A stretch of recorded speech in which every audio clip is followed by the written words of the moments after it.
ended. And now we would like to engage you with our second public hearing regarding the matter of HB 581. Dr. Bracken, would you please come forward, will provide us information required for this hearing?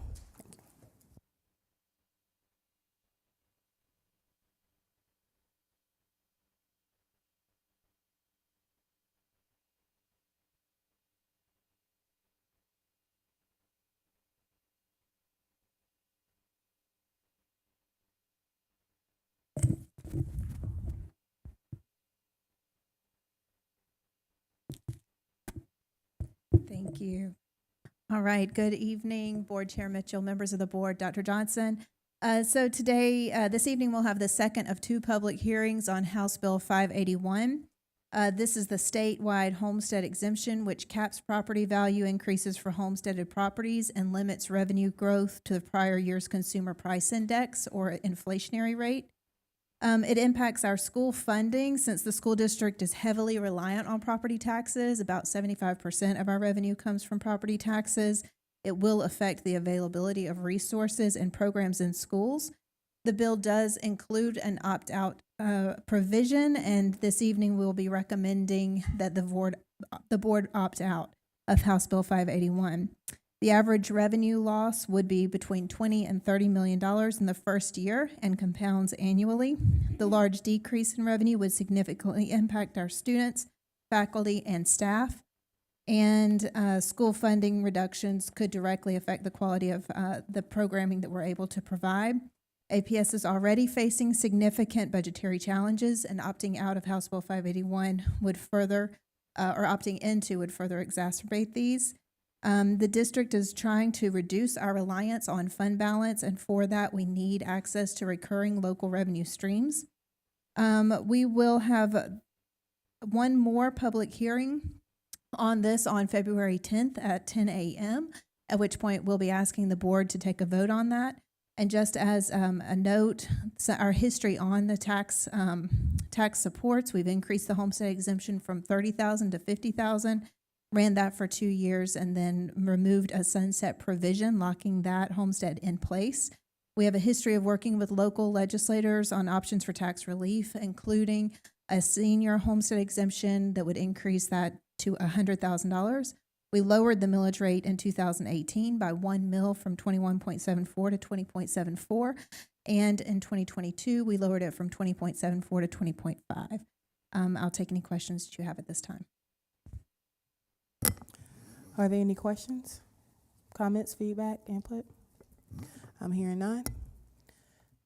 And is there public comment for, I'm sorry, Board Member Brooks?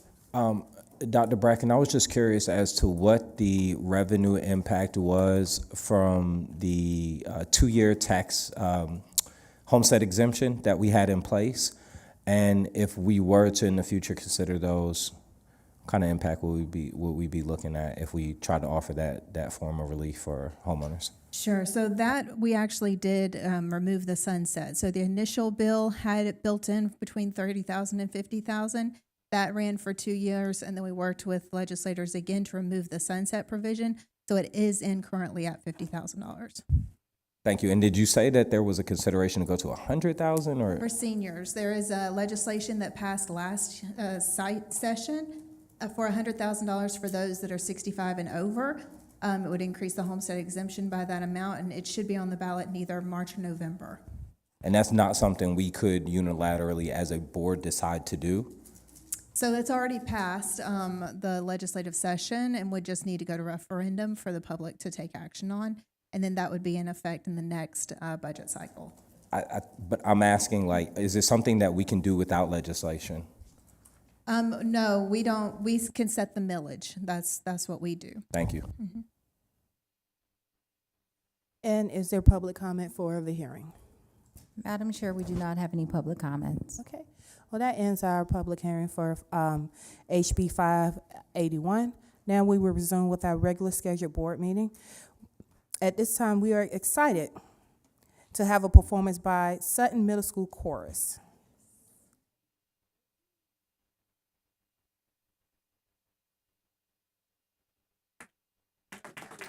I apologize. Howard Middle School Chorus.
Listen to the sound of my voice.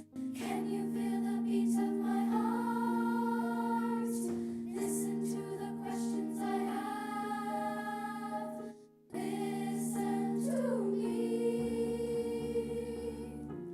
It's all very simple to see what we need.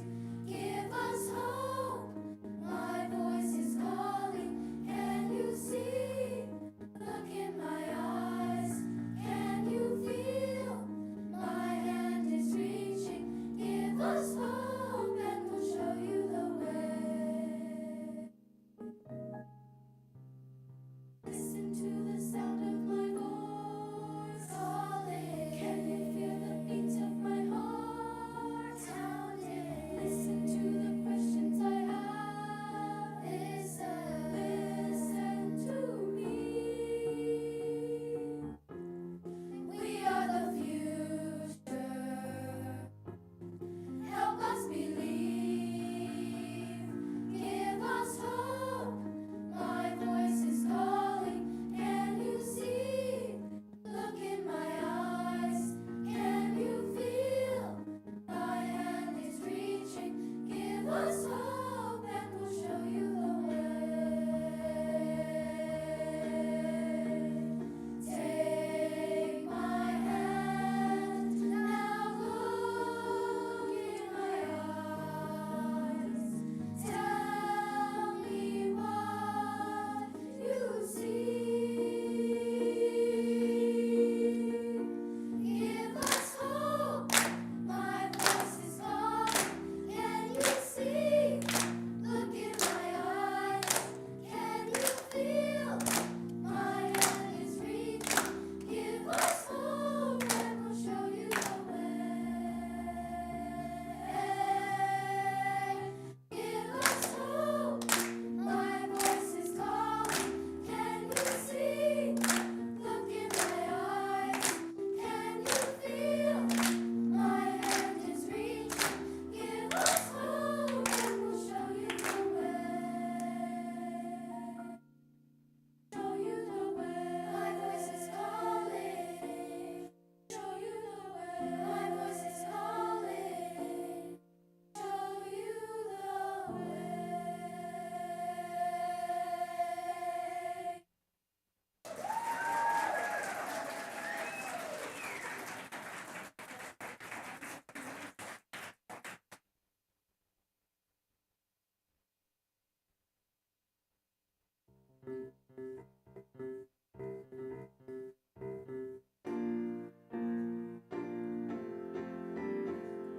Who is she? Amani. Kuafuraha, kuimba. Kujisikia furaha. Kuafuraha, kuimba.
Yes, yes, yes. And these are my deputies.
Mic check 1 2.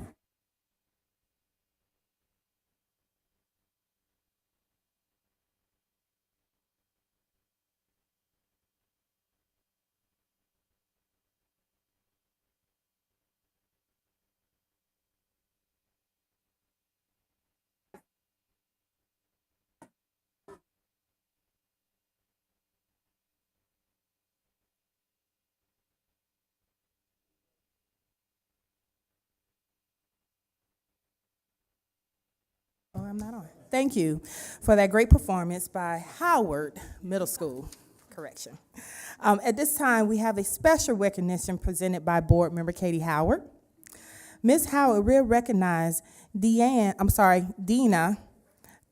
Daughtery, third grade teacher from Parkland Elementary School, who class achieved the highest growth percentages on the MAP assessment. Woo! So I know it's 6 o'clock on a Monday, but are there 2 Parkside Pandas here?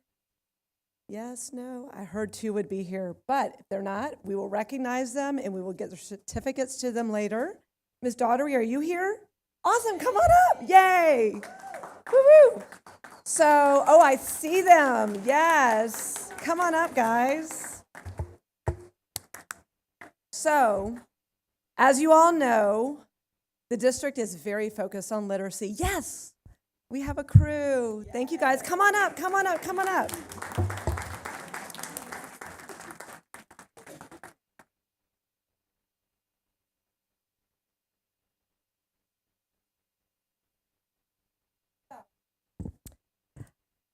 The district is very focused on literacy, and one of the board's goals, goal number 1, is about improving outcomes in literacy for our students, of course.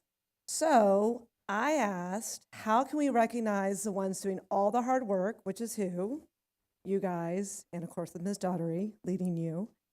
So I asked for my recognition, who had the highest growth in the Jackson cluster between fall map and winter map? You guys take map, like that screener, that little assessment you take sometimes on the computer? And guess who had the highest growth? Ms. Daughtery's class, you all. You all rock out of the entire Jackson cluster. So I wanted to celebrate you guys. So we have some certificates, and thank you so much for coming down and getting them and representing your class. And to Ms. Daughtery, who's one of my favorite teachers, because yes, my kids did go to Parkside. Ms. Daughtery, how long have you taught at Parkside? 8 years teaching at Parkside, and you're a para at Parkside before. So how many? 10 years total, or 10 years in addition to 8? 18. 18. And look at you. You're amazing. You are winning every day. Thank you for your dedication to this class, to all the classes you've had. So we have a certificate of appreciation, Ms. Daughtery, and for you all. And then I'm going to come to Parkside and bring you guys something special. Does that sound good? And your classmates? Yeah. Awesome. Well, thank you guys again. We'll give you a round of applause for all your awesome work in reading. Y'all rock. Thank y'all for coming down. And yeah, Miss Daughtery, would you? No. Well, thank you guys. Very important. Is it okay if the board gets a picture with you guys? Cool.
Congratulations again. At this time, I will turn the floor over to Dr. Johnson for his recognitions.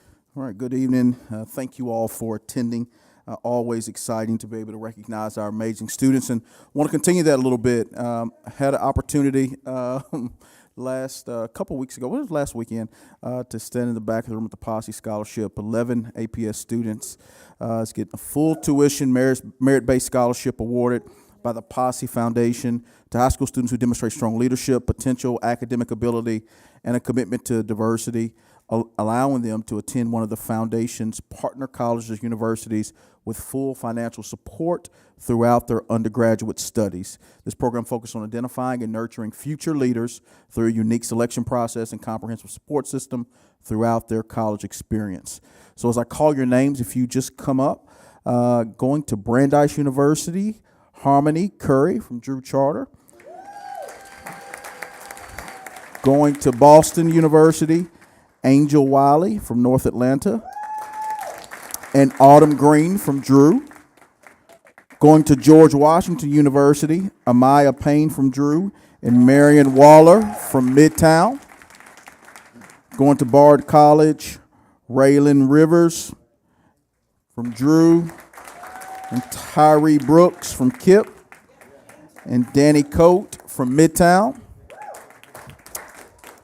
And to Texas A&M, Kyle Brown from Mays, Jemiah Duckworth from Drew, Sykes DeGrasse, I apologize if I messed that up, at KIPP Atlanta, Itavia McCord at Carver Early College, and Mikhail Hanor from Midtown.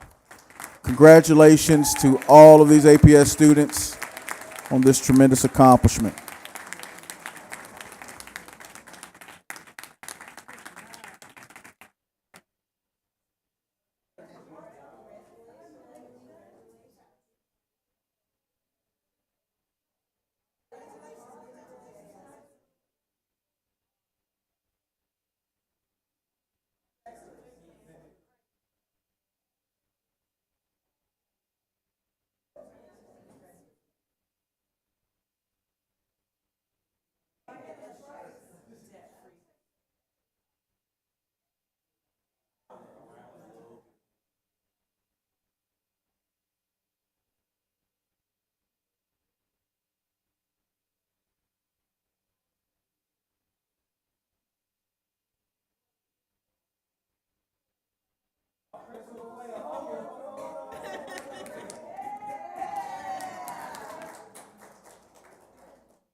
All right. Also, last weekend, we had a number of students participating in the Helen Ruffin Reading Bowl, which was a really, really awesome event. So we wanna recognize some winners. E Rivers Elementary School.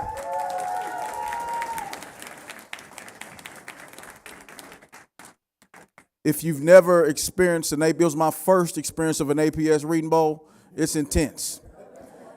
It's intense. Drew Charter Junior Academy and Midtown High School, all of which are in first place in the competition in their respective divisions.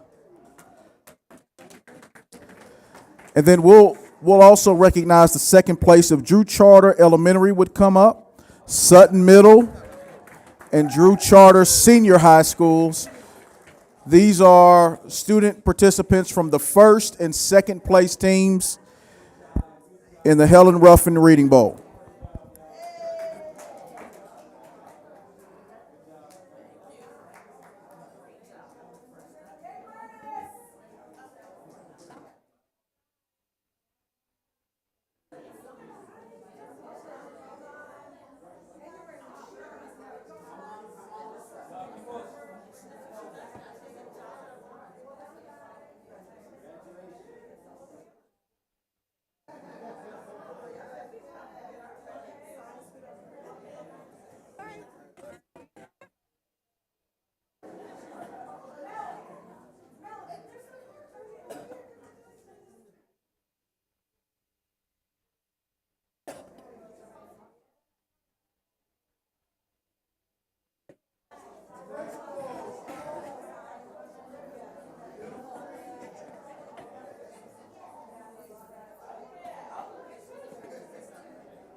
Principal and coaches, you may come up to get in the picture as well.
Helen Ruff and Reading Bowl members also have the best T-shirts.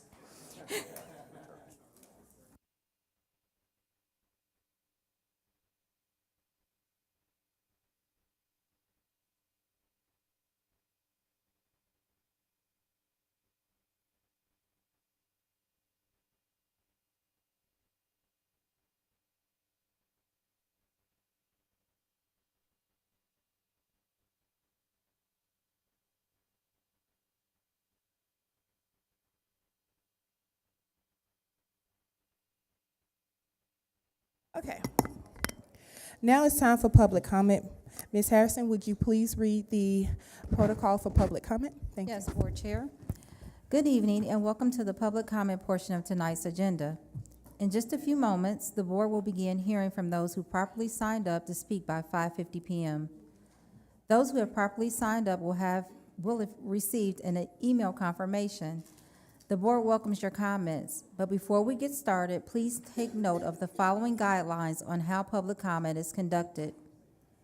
The board has allocated 1 hour for public comment, and each speaker will only be allowed to speak once for a total of 2 minutes. The board may elect to hear community comments in any order or sequence consistent with board policy and is not limited by the order of sign-up sheets. All speakers presenting highly detailed information are asked to put their comments in writing and submit via our Let's Talk platform under the topic Board of Education. In order to maintain meeting decorum, the following appropriate protocols protect the confidentiality of students and ensure impartiality. The board will not hear comments on matters involving individual students, parents, or the character, professional competence, or the physical or mental health of any individual. Also, the board will not hear public comment on personnel matters, specifically including the names or titles of employees. These include contract non-renewals, position abolishment, the hiring or firing of staff, and investigative proceedings regarding allegations of misconduct. Comments regarding personnel issues should be sent in writing to the Atlanta Board of Education, 130 Trinity Avenue Southwest, Atlanta, Georgia, 30303, or via email at boardcomments@atlantapublicschools.us. Finally, in order to maintain meeting decorum and to ensure all comments can be heard by the board, applause, cheering, jeering, or speech that defames individuals or stymies or blocks meeting progress should be refrained from and may be cause for removal, adjournment of the meeting, and/or suspension from attending future Atlanta Board of Education events, hearings, meetings, and other proceedings. If any individual disrupts the meeting, the board chair or designated board member will issue a warning to cease this disruptive behavior. If the disruptive behavior continues, the individual will be asked by the board chair or designated board member to leave the meeting and may be escorted out by facility security personnel if necessary. With that said, I'd like to call the first 3 speakers to the microphone. Can we have Miriam Darb, followed by Jody Davis Brooks and Therese Colston?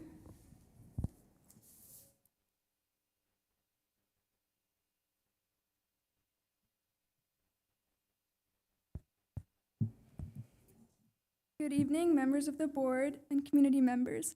I'm here on behalf of Midtown High School's March for Our Lives, led by myself, Audrey Lyons, Kate Krugman, Julia Barton, and Avery Frank.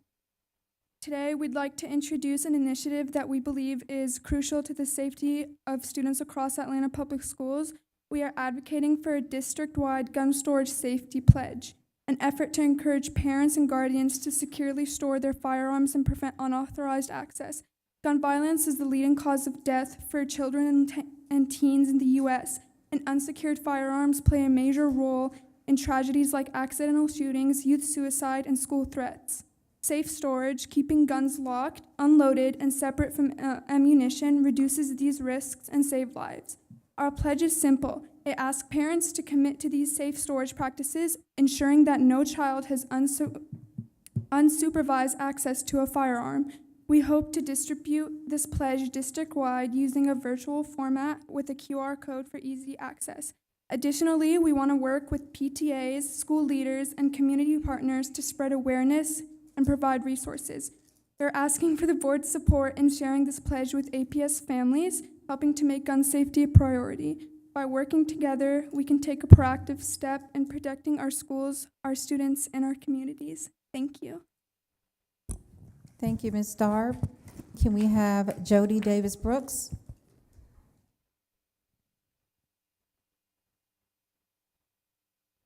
Good evening, and thank you for your time. I am here on behalf of the Atlanta Public Schools Media Specialist. I wanted to make sure that we have funding for our media specialists going ahead in the future, because I want to talk a little bit about an overlooked position that happens in so many schools.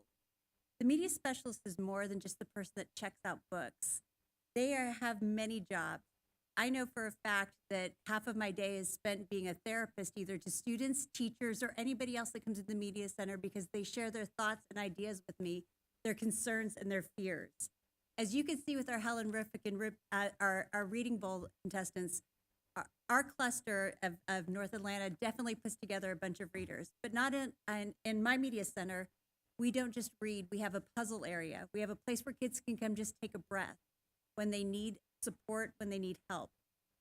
I think the most important thing, though, about being a media specialist is we have really put forth the need for literacy in our schools.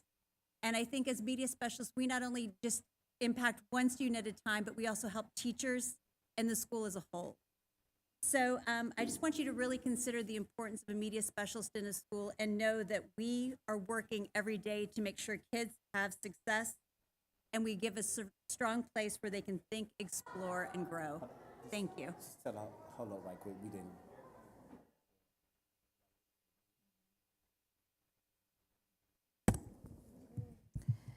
Ms. Colston, followed by Renard Burrell. Good evening, board and Atlanta Public Schools staff and decision makers. So I'm here again to speak on the value of the library media specialist position in Atlanta Public Schools when moving forward with making staff decisions and making budget decisions. So the library media specialist is an invaluable asset to the school's instructional program. The school library is a great equalizer. If you all think back to your experiences in your school library, the library provides access to information for all users. Students of all skill sets and abilities, reading levels, proficiency levels can come to the school library media center to access information through the professional in that space, which is the school library media specialist. As an instructional partner, the school library media specialist collaborates with teachers to support differentiated instruction, ensuring that all students, including English language learners and those with special needs, have access to appropriate resources and support. So please consider making the school library media specialist position a fixed position when making budgetary decisions for the next school year. Thank you. Thank you. Mr. Renard Burrell, followed by Richard McClendon.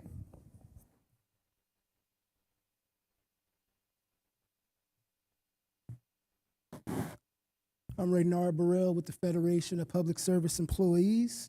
This Saturday, we will have our ceremony naming our APS Principal of the Year.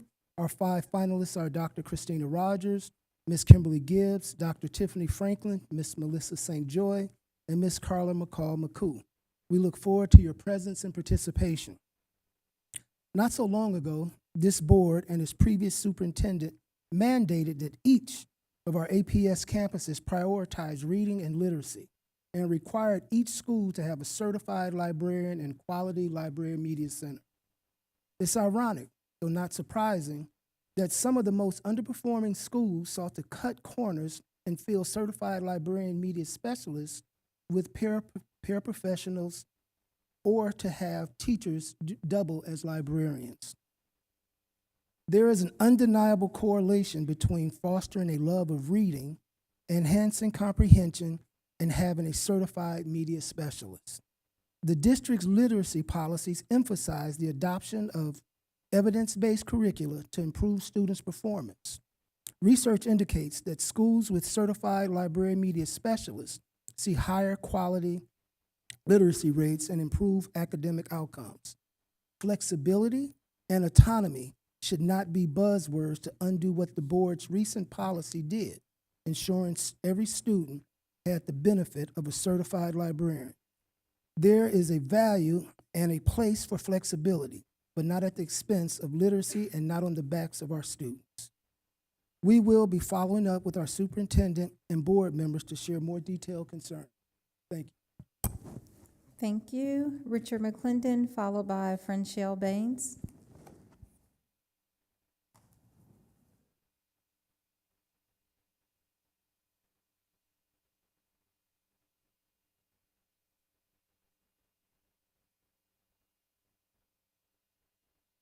Good evening. Thank you, board, for listening to me.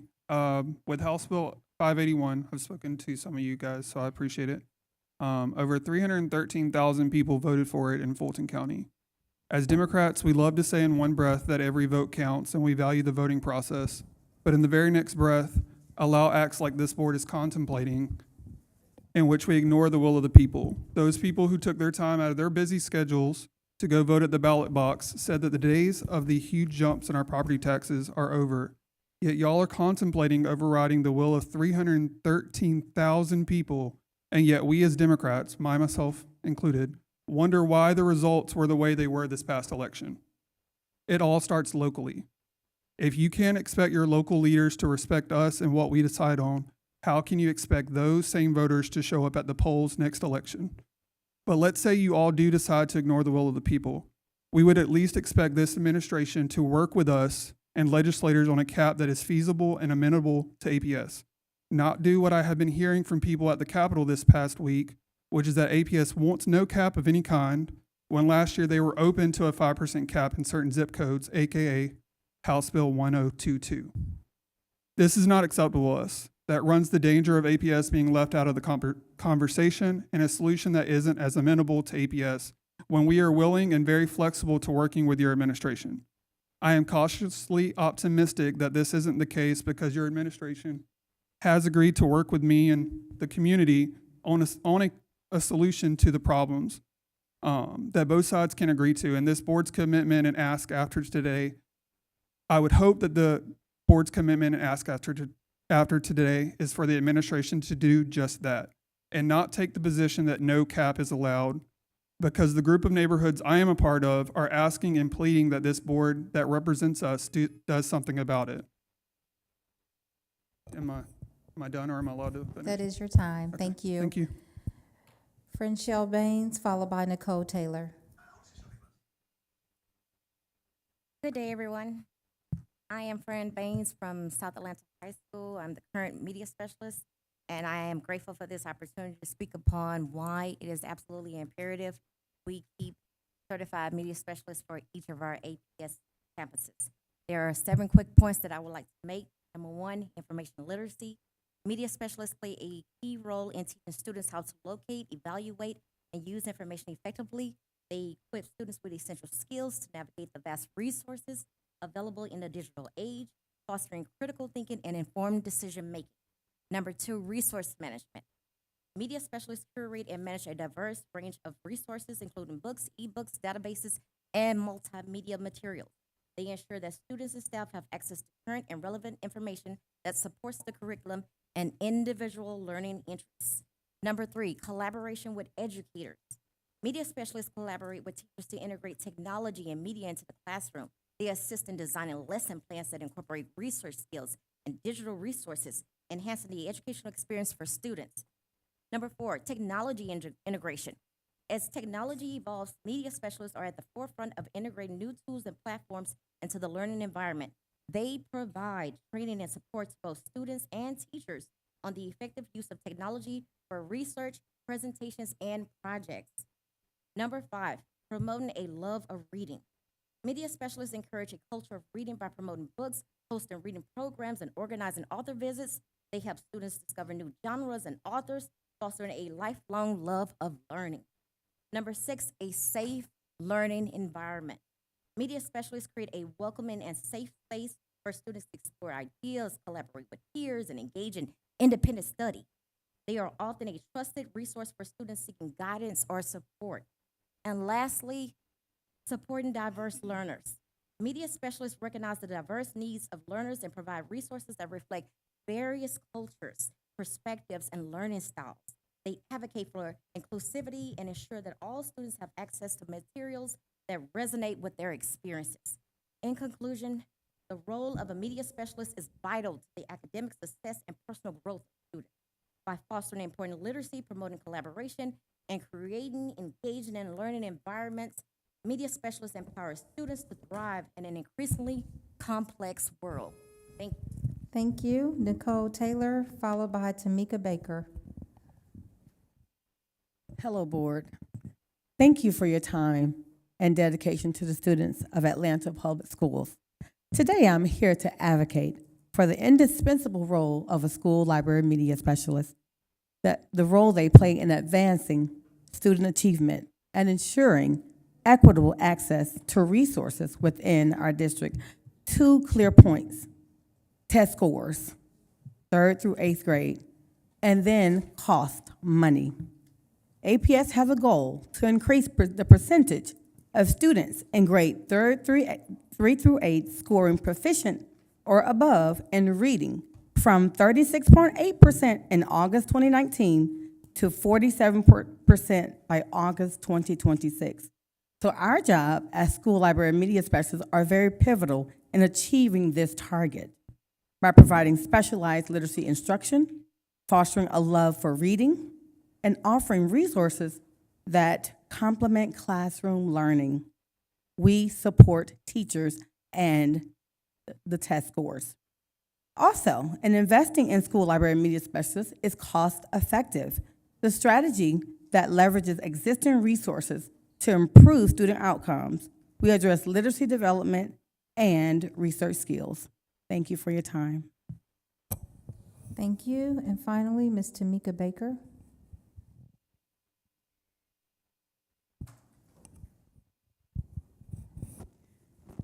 Tamika Baker.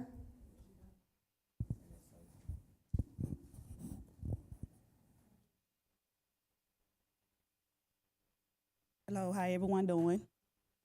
I have a child that attends school in District 2. It was an altercation that happened on the school bus Wednesday of last week. It caused her to have to go to the hospital. She lost conscious. I did speak with somebody today. I went to the school. I think that was Friday morning to address the issues. It's really nothing has been done. I really haven't, what I was told that was going to be done haven't been done. I was told that they was waiting on footage from the bus. Now, when I reached out this morning, it's no footage. So I'm under the impression like it's nothing gonna be done because y'all don't have the footage. She was beaten bad on the bus by the girl, all the girlfriends, family members, brothers. Nothing has been done. I don't know which direction to go in, so that's why I'm here. I haven't gotten any answers. Only thing I've been told is this footage that they need. They have one, it was 2 fights. One happened on the bus and one happened outside of the bus.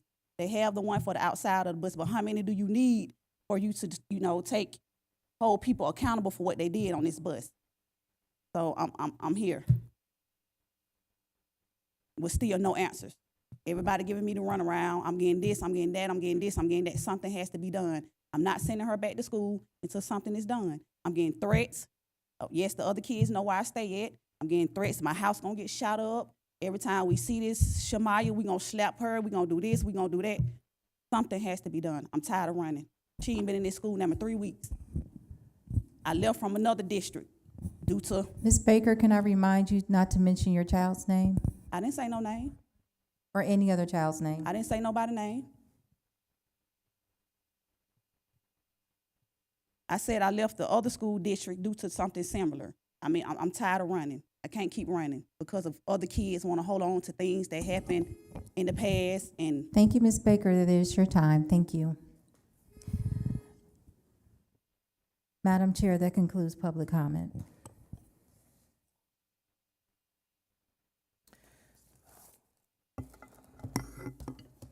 Thank you, community members, for speaking with us this evening. We always appreciate your feedback and engagement. Please note that for our stakeholders who cannot attend our monthly board meetings, we have launched our board meeting recap video, which can be found on our website. We want to provide every resource available to facilitate stakeholder engagement. Now we will hear the report outs from conferences and committees. This month, we will have reports from Audit, Budget, and Policy. We will start with our Budget Chair, Katie Howard. Yes, I always have to begin, but I'm ready. I'm always ready. Born ready. So we had a very good meeting at our last budget meeting. We discussed our TADs and the amount that we already have committed, which is the equivalent of about 2 mills that are invested in our TADs. Also, we talked about school allotments, and leading up to today's 2 public hearings regarding House Bill 581. Really appreciated hearing from folks this morning and this evening, and we have another hearing February 10th. Our next Budget Commission meeting is February 27th, at which time we will discuss I believe, compensation, correct? So encourage people to tune in then. Also, for more information about what's happening with the budget, it is on the budget website. You can find everything there. And of course, I'm available to talk with folks as well as my colleagues. So I think that's all I have right now. And if I think of something I forgot, I may chime in after everyone else gives their report. That sounds great. Board Member Baldwin, can you give us an update on audit? Certainly, I can. So audit met January 16th. We reviewed 2 audits. We reviewed the budget and finances audit as well as the charter and partner schools audit. If you would like to go back and watch those meetings or that meeting, you can tune in on YouTube at ABOE TV and search for the meeting. The other thing we talked about was our internal audit remediation. So working on basically reviewing the outstanding items and how we moved forward, and that's the audit report. Audit meets quarterly, so I don't have a date for you, but we will be back probably in March. That sounds great. Thank you. And Policy, Chair Mitchell. Thank you. Policy Committee met on January 27th.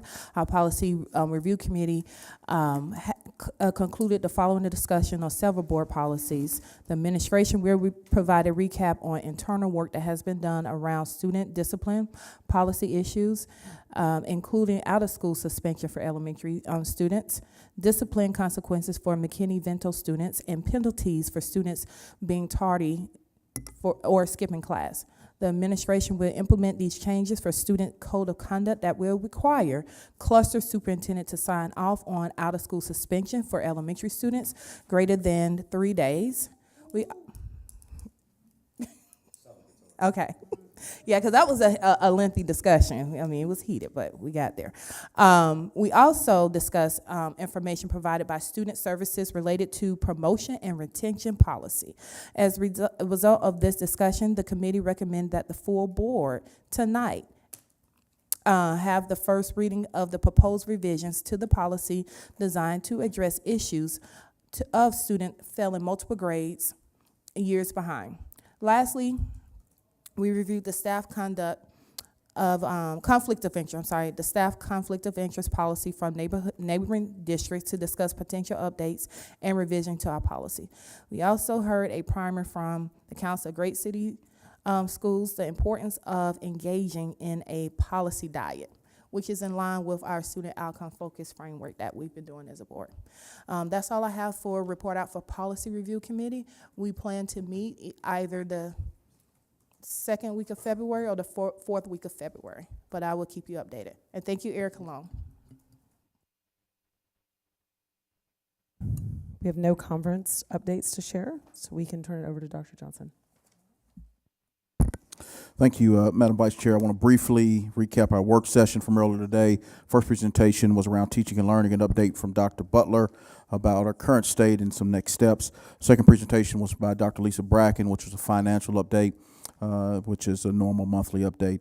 And then our final presentation was on student outcomes focused government, Guardrail 4, interim goal 4.1, which states the district level college and career readiness performance index for high school readiness will increase from 59.7 in school year 23 to 62.7 in school year 25. And in the 22-23 school year, we saw that increase to 64. In the 22-23 school year, it was 59.7 and increased to 64 in 23-24. So already see some increase to 62.7.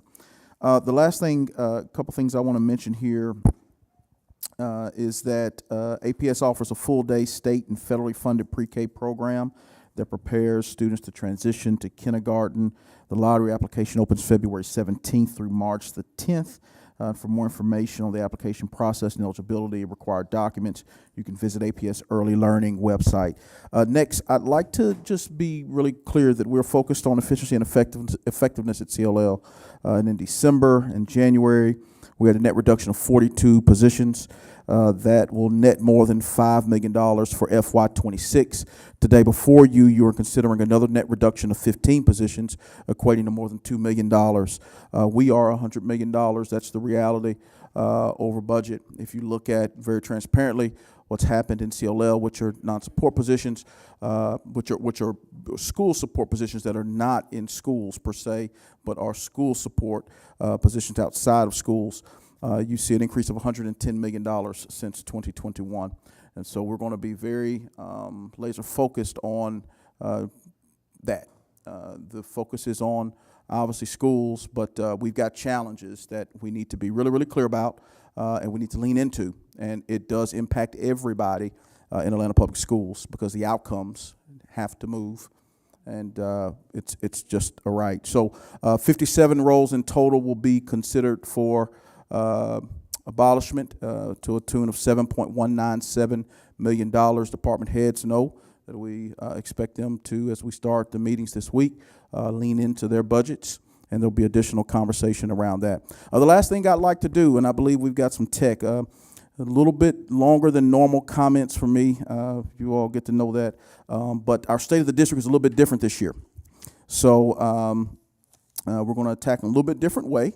Which also the State of the District also culminates, in effect, my 100 days. So I guess you get to see the world premiere maybe here shortly of the State of the District. But to frame this up just briefly, this is an introduction, but what will come post this are a series of, I believe, 8 updates around. Is that right, Travis? Don't correct me if I'm wrong. 8 updates that will give strategic updates about the work that is to take place. So I apologize for the little bit longer than normal comments, but I ask that you indulge us here for about 10 or 11 minutes, I think exactly. And also before you have the 100-day readout report that is also accessible online as well. So I'm giving our technology just a moment here.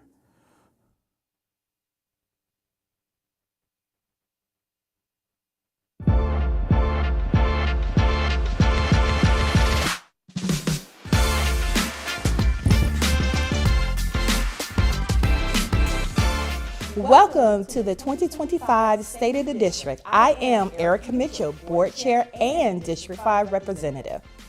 As a board, our collective responsibility is to ensure that each student thrives and leave Atlanta Public Schools ready to continue the legacy of leadership that our graduates have upheld for decades.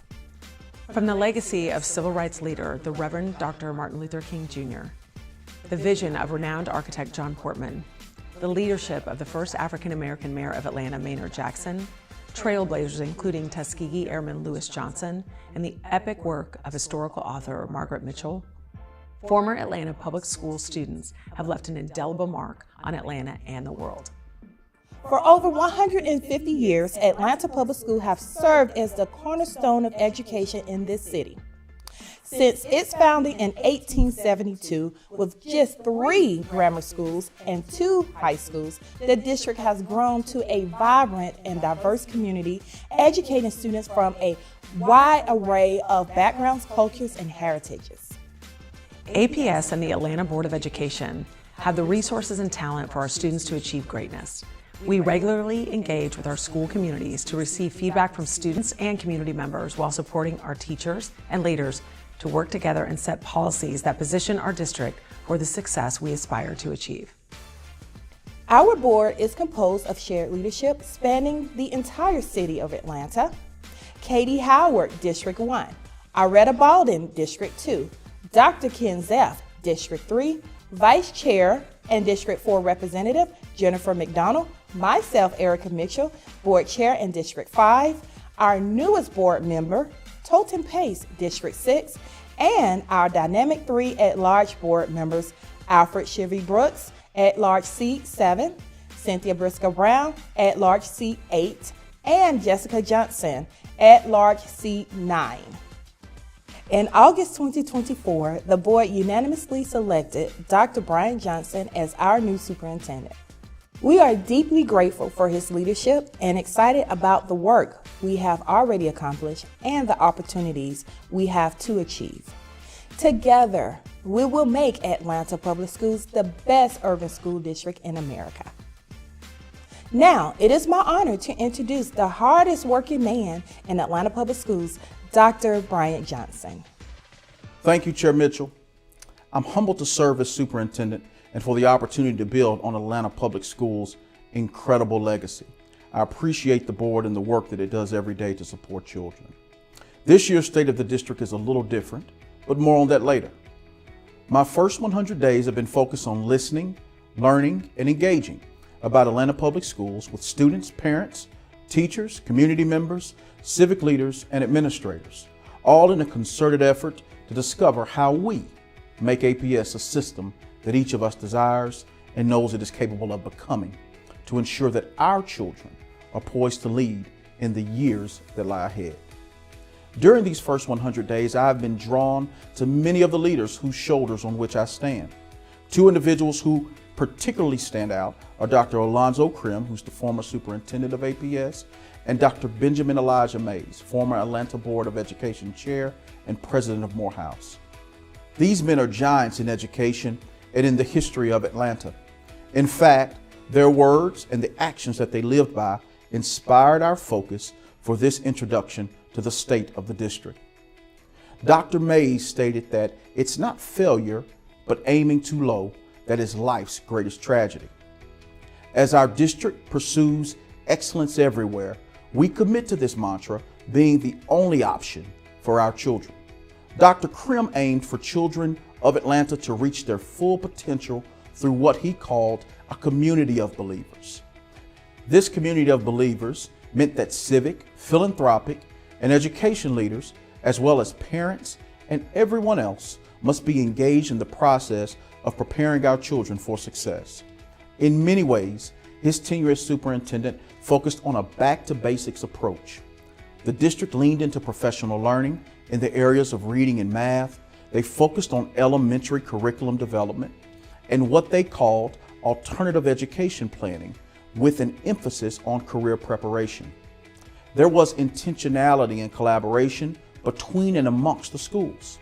This back-to-basics approach focused on being one district with one goal: to improve student achievement for every child. The desire to see Atlanta Public Schools succeed is evident in our community from all stakeholders. Now we must lean into what is working and strategically abandon what is not. We need our community of believers to excel and to ensure that every child reaches their fullest potential. I believe the opportunity before us is clear. We will build a solid foundation for every child. Last year, 36% of APS students were proficient on the Georgia milestones in the area of 3rd grade literacy. The opportunities to improve are even more significant when we look at subgroup performance. only 19% of economically disadvantaged students and only 23% of black students were proficient in third grade literacy. For our English learners, only 23% were proficient, and for students with disabilities, only 11% were proficient in third grade literacy. We must intervene throughout the PK-12 continuum and find ways to expand early learning opportunities and the quality of our early learning programs. We must invest in and commit to continued training in the science of reading and provide high-quality curriculum that prepares our students to succeed. We must also ramp up interventions for our secondary students who need the additional support. Literacy is a civil right, and we must set a solid foundation for every APS student. We will prepare every child for tomorrow. Our children are our future. While we are proud that APS has increased the percentage of students demonstrating college and career readiness, the access to programming varies across the district. We must also expand career, technical, and vocational opportunities for our students. We must increase access to advanced coursework. Simply stated, we want our graduates to have a certification or a credential or be headed to a 2 or 4 year college or university or directly into the workforce or military. We don't want our students to just graduate. We want our students graduating prepared for tomorrow. We will provide great teachers and leaders for every student. The research is clear that effective teachers and leaders rank number 1 and 2 respectively in improving student achievement. We must recruit and retain the best and the brightest talent to teach and lead our children. We have to provide our teachers and leaders with high quality training and support. I know we can be one of the few districts in the country and possibly the first in the Southeast to have an average teacher salary of $100,000 by 2030. As Dr. May stated, it's not failing, but aiming too low. Our children deserve the best in front of them every day, and we must be relentless in our pursuit of excellence in every classroom. We will develop a holistic approach to every child's growth. Our children are dealing with unprecedented external challenges that impact their day-to-day. We must lean in and provide our students with the mental health supports necessary to thrive in our society. To support the whole child, we must have resources accessible to address their needs. The pressures they are experiencing require all of us.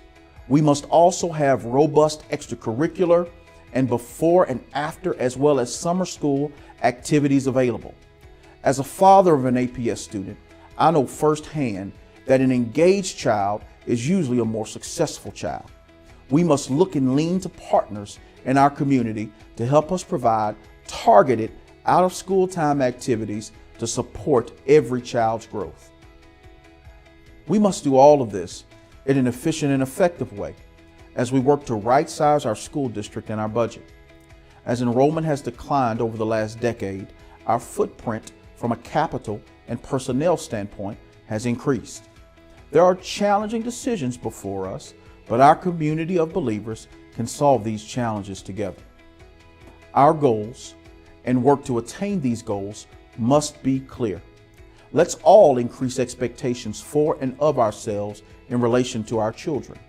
We will commit to focusing, measuring, and articulating to the community with clarity where we are progressing and where there are challenges with transparency. We cannot allow any child or any school to fail. In short, APS is getting back to the basics and taking advantage of the tremendous opportunity ahead of us. As I mentioned earlier, this year's State of the District approach is a bit different. No pomp, no circumstance, just work. We are focused on our children and our community of believers to ensure that our children become those we quote during a State of the District many years from now. Over the next several weeks, we will dive deeper into what this back to basics approach and becoming one district with one goal focused on every child will entail. You will hear from different departments and areas around key strategic efforts. Additionally, there will be community engagement opportunities as our board sets goals, we develop a budget, and finalize a strategic plan that addresses all of our students' needs. Please also log on to atlantapublicschools.us/everychild to read a recap of my first 100 days and to receive additional updates. We want and we need to hear from you. Thank you for your support and for being a committed partner. Now let's get to work.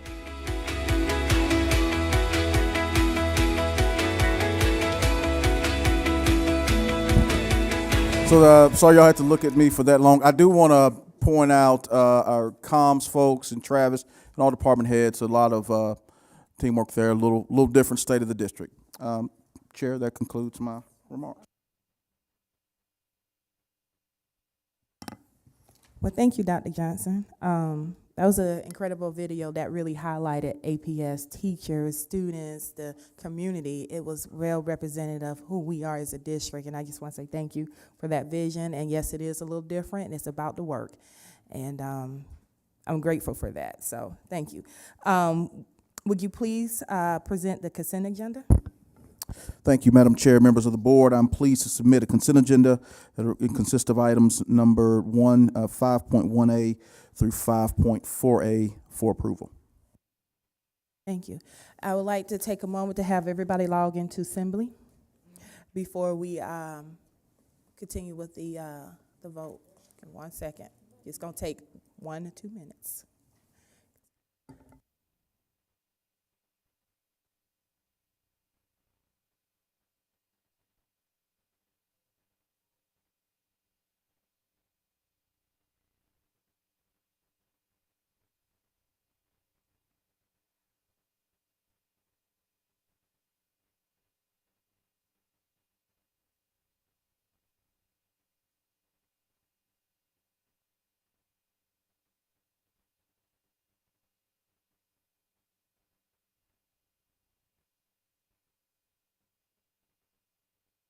Okay, with that being said, is there a motion to approve the consent agenda item 5.1A through 5, oh, sorry.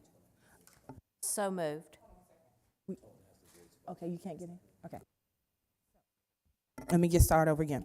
Is there a motion to approve consent agenda item 5.1A through 5.4A? So moved. Properly moved by Board Member Cynthia Briscoe Brown. Second. Second by Board Member Aretta Baldwin. And just as a note, Ms. Murray, Board Member Pace will have to do a voice vote.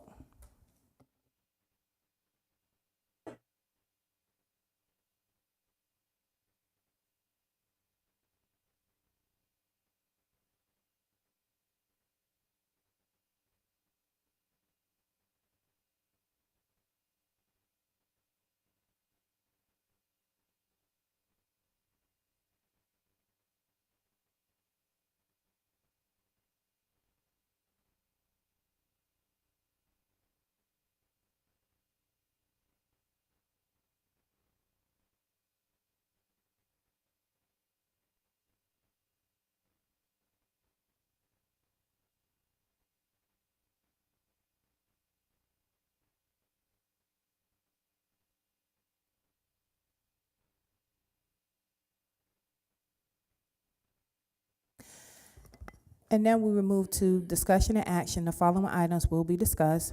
Monthly budget adjustment. Dr. Johnson, please present the budget adjustment information. Yeah, thank you, Madam Chair. We have two budget adjustments for consideration this month. First, we'll recognize an increase of $5.3 million for Title I carryover and special revenue. Then we're requesting to consolidate $2.3 million of that into the consolidated general fund. Is there a motion to approve the proposed budget adjustment for FY 2025? So moved. Second. Properly moved by Board Member Briscoe Brown, second by Board Member Brooks.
Revisions to policy IHE, promotion and retention, first read. Is there a motion to approve the first read of revisions to policy IHE, promotion and retention? So moved. Second. It's been properly moved by Board Member Briscoe Brown and second by Board Member Pace. I just want to make sure.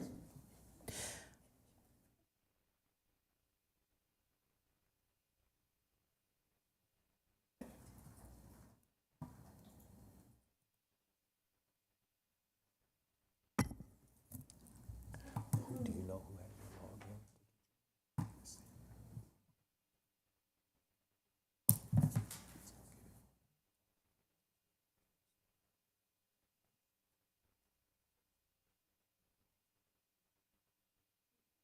Okay, there's clearly a gremlin in the system tonight because I did vote yes.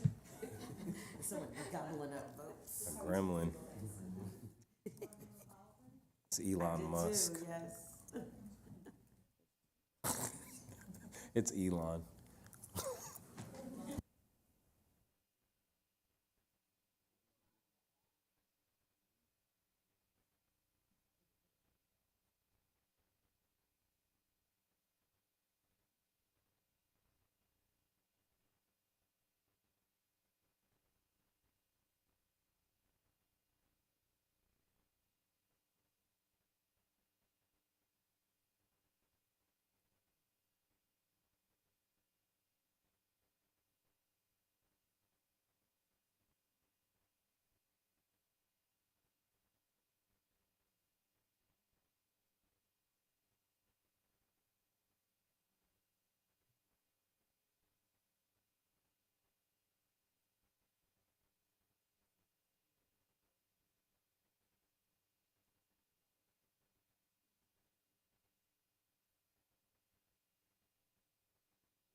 You gotta call the vote out.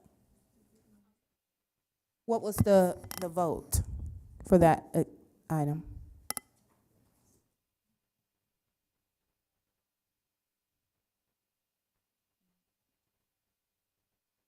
Mm-hmm, yes. Okay, thank you. Okay. Next is item 7.1, a resolution recognizing National School Counseling Week.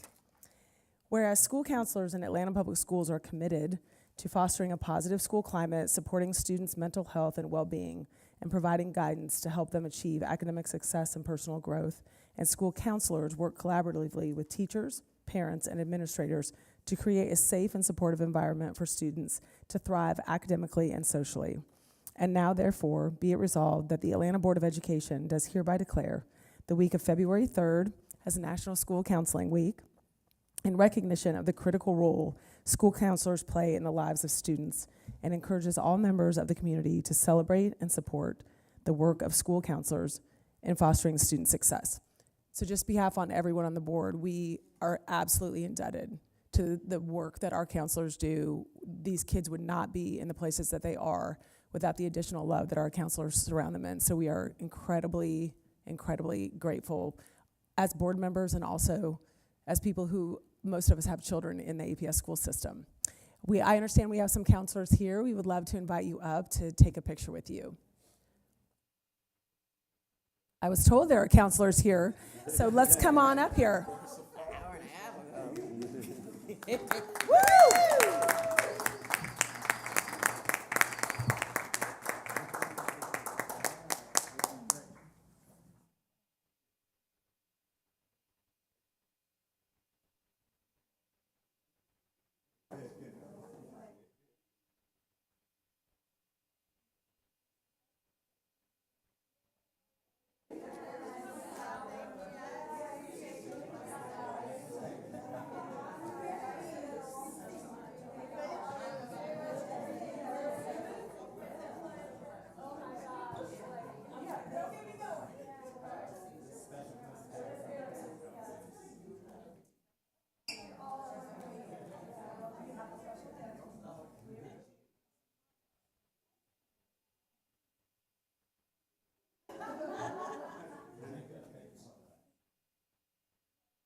now you're on executive session.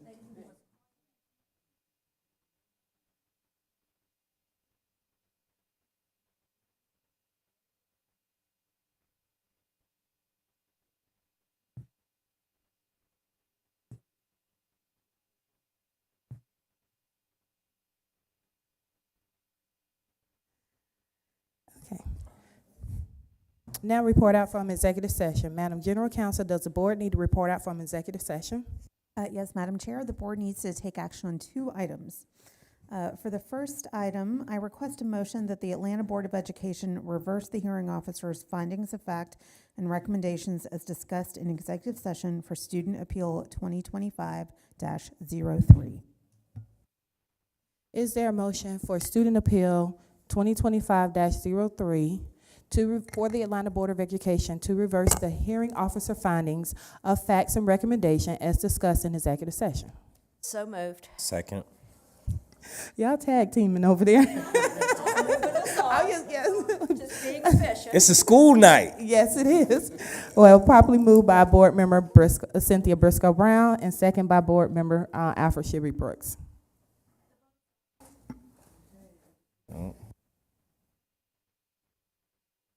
The BBs. Whatever. Jessica's gonna have to get another.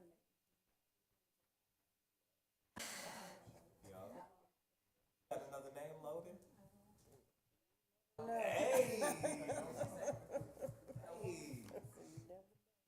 Oh. Was it Monday?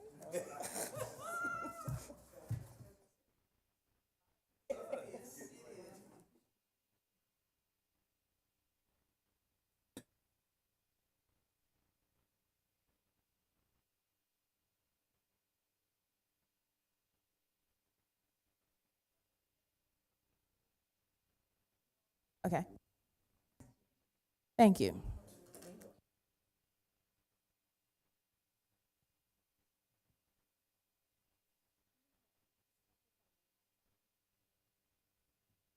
In the matter of Gideon Scott, I request a motion that the Atlanta Board of Education accept the tribunal's findings of fact dated November 7th, 2024, and terminate Gideon Scott's contract for employment.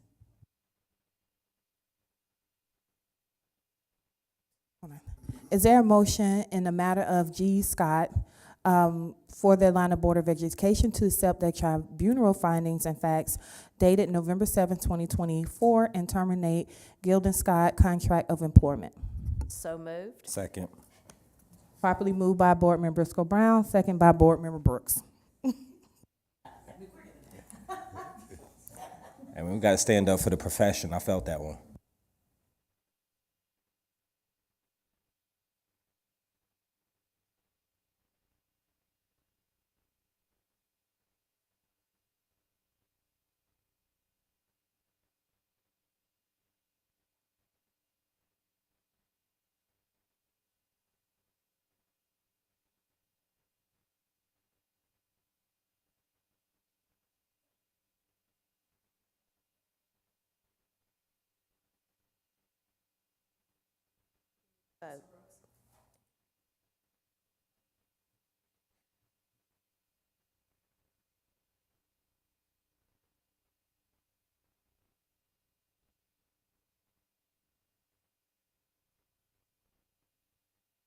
Thank you. And to make sure that the National School Council Week resolution is official, I would like to come back and have the board vote on that.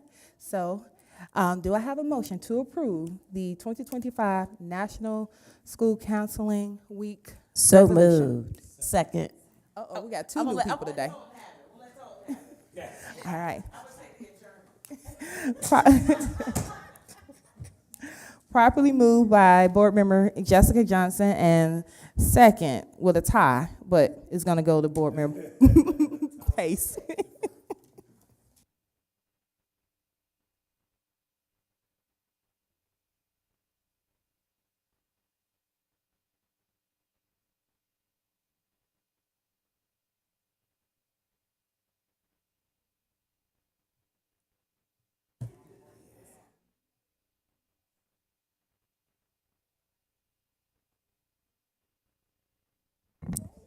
The board travel report is a monthly report that details district-funded travel for members of the board and the board office, including the total year-to-date spending. The detailed financial report is a monthly report that details the revenue and expenditures of the Consolidation General Fund. The special revenue report is a monthly report on grant budget adjustments and amended budgets. The quarterly student activity report provides information regarding the receipts and disbursements to schools. Each of these reports can be found under the Information tab in Assembly. Please note that we have launched our board meeting recap videos, which can be found on our website for our stakeholders who cannot attend our monthly meetings. We want to provide every resource available to facilitate stakeholder engagement. And the construction report is a monthly report on active construction projects that are primarily funded by the voter-approved Special Purpose Local Option Sales Tax, also known as SPLOST. Thank you, Vice Chair McDonald. With that being said, I will now like to entertain a motion to adjourn the meeting. So moved. Second. Meeting adjourned. That one, everybody goes for.